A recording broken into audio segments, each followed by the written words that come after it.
Mardi 13 août 2024, en la salle du siège national de l'UDPS, le secrétaire général du parti reçoit la famille Mwaloussé en présence de quelques cadres et mandataires du parti au pouvoir. Entre ses mains, les documents parcellaires qui lui ont été donnés par la défunte Mwaloussé, ayant consenti de mettre cette propriété immobilière située dans la commune de la Mouya, en Mbujimaï, Kasaï oriental, à la disposition du parti de feu Étienne Tshisekedi. La militante engagée de l'UDPS avait formellement interdit à quiconque de vendre cette parcelle, quelles que soient les circonstances. Yaloussa, au nom de sa mémoire, elle ne m'avait pas vendu la parcelle. Elle m'avait remis les documents. Les documents, ce n'est pas que j'avais forcé votre maison pour sortir les documents de force. Et c'est dans cette enveloppe qu'elle avait mis les documents.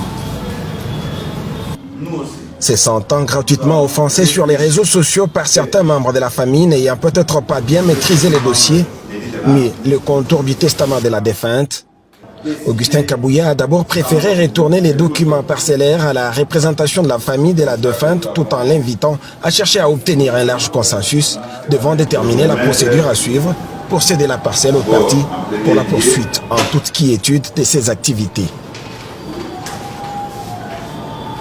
Les documents de la parcelle, vous partez, vous renaissez. Bien plus, ces quelques membres de la famille Mwaloussé ont été gratifiés d'une enveloppe consistante de la part du secrétaire général de l'UDPS faisant fonction du président haï du parti, en guise de récompense pour avoir autorisé au parti de feu Étienne Tshisekedi d'installer son siège d'Mbujimaï dans la parcelle familiale. Un acte de reconnaissance susceptible de mettre fin à la série des polémiques sur les réseaux sociaux autour de ces dossiers qui n'avaient pas du tout